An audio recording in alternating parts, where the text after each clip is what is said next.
All right, any minute now.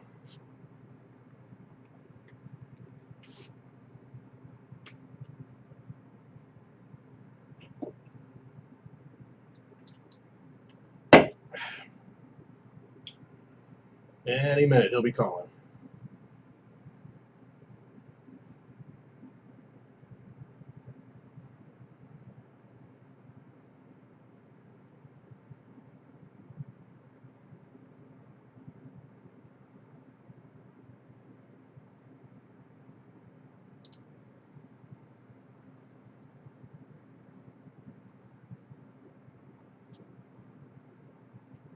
Ooh.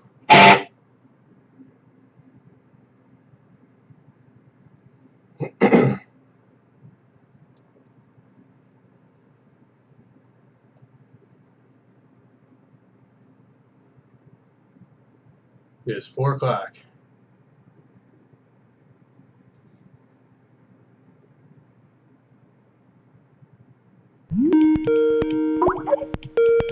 Oh, here it is. All right. Eric, what's happening? Hey, what's going on? Not too much, man. How are you? Pretty good. How are you? Doing good. Awesome. So where are you at exactly? I'm up in Green Bay. Green Bay. Yeah. All right. Cool. What kind of rig you got going on there? So I just have my LTD here. Oh, that's a beauty. Yeah, I didn't even see that. Thanks, man. And I got this little practice amp a few years ago. It's a Yamaha. It's a THR 10X. It's a nice little $300 deal. Gets the job done. Yeah. I'm using a little like $100 deal here. Little PV. Cool. Yeah. Little PV. Right on. Yeah. So yeah, man. I see you got a dime back there. I do. Yeah. It's the Shadow. I picked it up used. Pretty good shape. Cool, man. What do you what do you do for work? I work in IT. I work at a hospital. I work in the data center. Oh, right on. Yeah. A lot of like just logging stuff or fixing stuff or yeah, all the stuff in the background that it needs to be there to work, but you don't really know what it is. Cool. Yeah, you forget. So you need guys like that to take care of that stuff, huh? Yeah, I don't mind it. Yeah, good. That's cool. How old are you? 28. 28. Cool. Family of any type? No, I'm just doing my thing. Just a bachelor? That's right. Bachelor in a bachelor pad? That's right. Awesome. Yeah, as you see, it's a little messy, but whatever. No, hey, it's what a bachelor pad should look like, right? Right. Yeah. Packers fan? Yeah. A little bummed about Rodgers getting out a couple games ago. Busted his, collarbone. Yeah. I heard about that. I kind of tuned out. I'm a fair weather Browns fan. I mean, so when they're doing great, but obviously they're not. So I've kind of tuned out. But I heard about Aaron Rodgers for sure. Yeah. What about the Bucks? I don't really follow basketball, man, to be honest. Okay. You've heard the Greek Freak. You've heard his name, though, right? Antetokounmpo? No? No, I don't. Honestly, I don't follow sports a whole lot, to be honest with you. Well, let's keep talking about it then. Okay, sure. Whatever, man. No, I'm just kidding. Cool, man. So, yeah, so you said you had my DVD, right? And so that's cool. Well, what are some of your aspirations? Well, I like to play a lot, and I'll sit here at home playing for a while, and that's totally cool. And I'm honestly not really sure where to go next with my playing. So what I'll do is I'll hear songs from. I play a lot of Chimera and like Hatebreed, Metallica, and Pantera, and I play along with a lot of that stuff, and I can get the riffs down and whatnot, and to be honest, I just don't know where to take it from there, So, the level of learning has been like this, for like the last 10 years, and now the learning is kind of plateaued out. I want to get better, but I'm just not really sure where to go. Where do you want to be? I want to be playing like you, man. So do you have a band of any type? Or no, it's hard to find other musicians, and I guess I could look harder. If you want something bad enough, you're going to go out there and get it. But so no, I don't have a band. Would be nice to. Have you ever played in bands? I have been in a couple bands. One in high school, one early college. It was more alternative rock that we played. And then it wasn't really until I started getting into the heavy stuff. I don't know, probably was around 2021. That's when I found like Lamb of God, Pantera, Chimera. Yeah. Started getting into that stuff, and I started playing that more. Cool. Any live experience? Yeah, we played a few shows, but nothing really big at all. Like bars, you know. And this was like 8 years ago, but it's fun. With your like rock stuff? Is that or alt? What'd you say? Alt rock? Or yeah, alternative rock. Oh. Yeah. So haven't played any metal live then? Dude, I would love to play metal live. Just doesn't seem like there's a whole lot of fans out there that want to hear it. I mean, I'm sure they're there, but I don't know. I go around and I talk to people. Oh, you like metal? It's hard to find other metal fans. Huh, dude. Milwaukee though, or well, Green Bay. How close is that to Milwaukee? It's a couple hours north of Milwaukee. So let's see, Green Bay. What are some of the clubs around there? Like I mean, if Hatebreed were to come to town, where would they come? Obviously, I mean, there's the Rave in Milwaukee. That's in Milwaukee, yeah. Well, they've got the Resch Center, which is close to Lambeau Field. So a lot of places come through there. Then there's a place called the Watering Hole that other big bands come through. Like In This Moment was there a few months ago, 6 months ago maybe. But yeah, not a whole lot of venues. Not like the Rave, you know, in Milwaukee, which is an awesome place to have a concert. I've been there. Yeah, I would have. That's when I think of Wisconsin, I think of the Rave. Obviously, you said it's a couple hours away or whatever, so it'd be like me saying Cleveland to Columbus or something, or Columbus to Cincinnati or whatever. So I get that, but I think of Milwaukee as a killer metal town. We played there so many times, and the shows were always awesome. Just seemed like a lot of metalheads up there, but I guess. Yeah, well, you're also taking. I mean, Milwaukee's like that, and Madison are like the big cities. The rest of Wisconsin is pretty much a bunch of hillbillies. You know. Yeah, we played this one place, I think like at Lambeau Field or right there, called like the Brown County Arena. Yeah. Back in probably like 2009 or something. But now that I think of that, that was not well attended, and so I guess maybe you're right. But yeah, I saw Lamb of God at the Rave. Man, that was nuts. It was awesome. Cool. Yeah. What room? Eagle's Nest upstairs? I don't know if they still call it that, or the middle one, or. Well, it was like the big room all the way upstairs. Then there was a smaller room downstairs that I saw Megadeth in like 2007. Dude, it was like super packed tight, and I don't know, it was super fun. Cool. Yeah. Was that Broderick and Drover back then, or I think Broderick. I think so. And I don't know. I was only like 17 at the time, so I was still kind of learning all these, you know, guys' names. I knew Mustaine, you know, and Friedman, but obviously he wasn't in the band at that time. Hasn't in a while, but I think it would have been. Friedman's my favorite Megadeth guitarist. Dude, yeah, love the Friedman days. Rust in peace. Hell yeah. Yeah. Yeah. Sure. That was like Countdown came out when I was like 12 or something like that, right when I was getting into everything, you know, just probably like 10, 11, 12 is when I was discovering Metallica and Megadeth and Slayer, Pantera, all that shit, you know. So, but yeah, that era of Megadeth is the bomb. Right on. All right, so you wanna get in a band and you want to be doing things, but there aren't a lot of musicians around. So you're saying, but I'm sure they're out there. Yeah. I'm not saying that this is your case whatsoever, but a lot of guys, you know, just I hear from people that they just kind of expect it to happen or whatever. But, you know, good active musicians, you know, are looking to be approached by other good active musicians. You know, they don't want to take a step backward or anything like that. But I mean, so in your position to get into that circle or whatever, you got to come in there and just, you know, smoke the fretboard, and not only that, but have a great attitude and looks like you got good gear, just, you know, all the pieces have to fit in. And the guys that work hard to make sure that their music's awesome and do the right things to have the right gear and have a great attitude and all that kind of shit, you know, are the ones that get plucked by bands, you know? So there's that route as well. I mean, you'll probably do a simultaneous thing where you kind of start your own thing, because you'll find guys, you know, the more you go to shows, the more you're just around, the more you talk about it, the more you put yourself out there. There's other guys just like you who are thinking the same thing, who are looking for other guys and stuff, and hopefully you'll cross paths or whatever, you know? And along that journey, maybe you get picked up, you know, by another band or whatever, you know?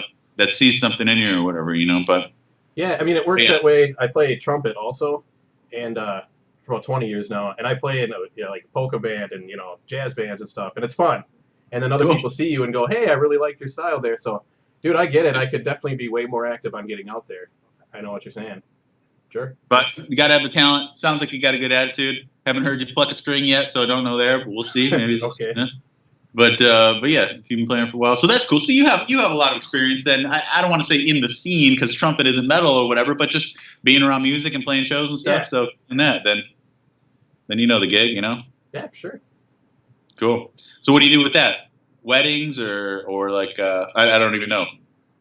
Yeah, whatever people. I mean, like I'll play at the campus here in town with some other students, whatever. Like and playing jazz. I've played at weddings before, with my trumpet. That's fun too. Like with different groups or whatever. I did Oktoberfest. I was in a polka band. Way different style, but it was super fun. Just getting up there. I feel it's music, man. You just gotta have fun with it. Yeah. So yeah, I have a good time. Maybe at a future session or something. If we have any, I'll have you play me some trumpet. That'd be awesome. Just to hear.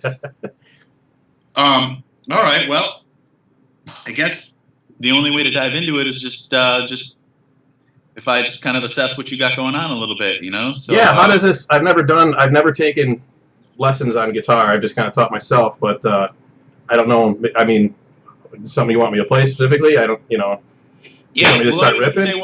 Let me say one thing first. Is that I'm not going to be able to teach you like music in the standard sense. Like you could go to a music shop and take guitar lessons and have a guy teach you how to read music and theory and all that kind of stuff.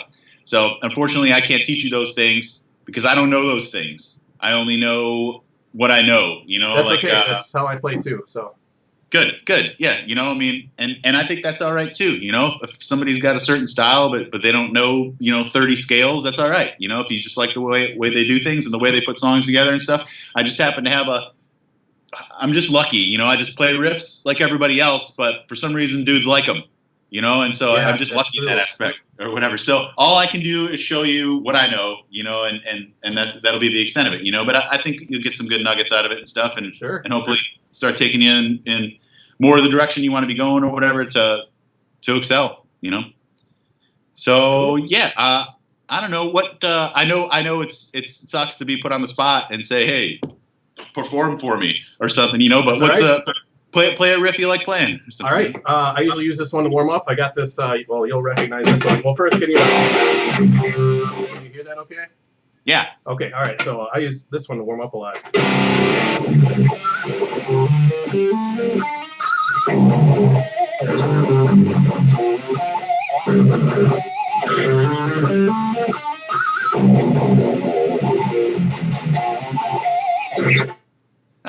Dude, it's so fun to warm up, and it's a cool one to show buddies too. And that's so badass, And good. I actually haven't played that in so long. I couldn't even play it that well. Oh, sorry. Go ahead. What were you saying? No, I was just saying I would loop that. I'd play it probably 10 times over until I was really nailing the pinches real nice. Everything was clean sounding. Like, okay, now I can start ripping. Whatever, I guess. Good. Yeah, I haven't thought of it that way, but that's a good warm-up, but it certainly is, yeah. And the fact that you're listening for things like that already, the pinches are sounding good, all that kind of stuff, just having the ear and that attention to detail is so enormous, the detail is big deal. But that's the next level that many people never get to a point of even attaining, where you can take your mind off of what you're playing and listen to what you're playing, like you obviously do, because that was perfect. Thanks, and yeah, it sounded perfect. I'm sitting here thinking, oh man, what am I going to teach this guy? That was perfect. He's awesome already. But no, that's excellent. You're already on your way to something great, because when I'm sitting there playing at a show or whatever, which I haven't done in a long time, but I'm listening to my monitor, for how I played a certain riff or whatever, so that the next time around when it comes to it, I can make it even better. I can improve it, or any little mistake during recording, about adjusting your hand or your picking hand or anything like that, so that you can so that you could do things better and stuff. So just that level right there, being able to take your mind out of it, take yourself out of it, you know the part or whatever well enough that autopilot in your mind can just play it, and then you could focus on making it better with every loop, every time you go around and everything. And I could definitely tell that you've done that. Yeah, so that was yeah. great. Sometimes I like to play blindfolded just because Excellent. I don't know. It sounds like it's different whenever I'm not actually looking at it, you know, and you got a different sound to it. You notice things that you wouldn't have noticed before. Absolutely. My one buddy from out in California, guitar player, but didn't have much live experience. But he'd come when we go through there every once in a while. He'd come out and we just play riffs and shit like that. Anyways, he sent me this message the other day. He's playing this like Halloween fest or something like that, and he's complaining. He's like, "Oh, I got to play all these songs. The lights are in my eyes the whole time. I can't see what I'm doing." And I said, "Yeah, exactly. You have to prepare for that. You know, by playing blindfold." It reminds me of the silly montages or whatever in like kung fu movies or whatever. Where guys That's exactly how I feel. Yeah, you know, where you. And hey, they win at the end because they trained with the blindfold on. Yeah, you know? for sure. So when Chun-Li throws powder in Van Damme's eyes or whatever, you know, and he goes back to the catching fish and Bloodsport, you know what I'm talking about? Oh yeah, I remember that. But yeah, so that's excellent. The fact that you're doing that. Sweet. That's good. So what about what about writing? Are you writing some of your own original material and songs together and stuff? I do. You know, I'll come up with riffs in my head all the time, and so I just started like getting like a little memo app on my phone and say, "Oh," good. And it usually happens like when I'm about to fall asleep too, so I can get out of bed, you know, and just do that. But the hardest part I'm finding is so like the actual act of recording it.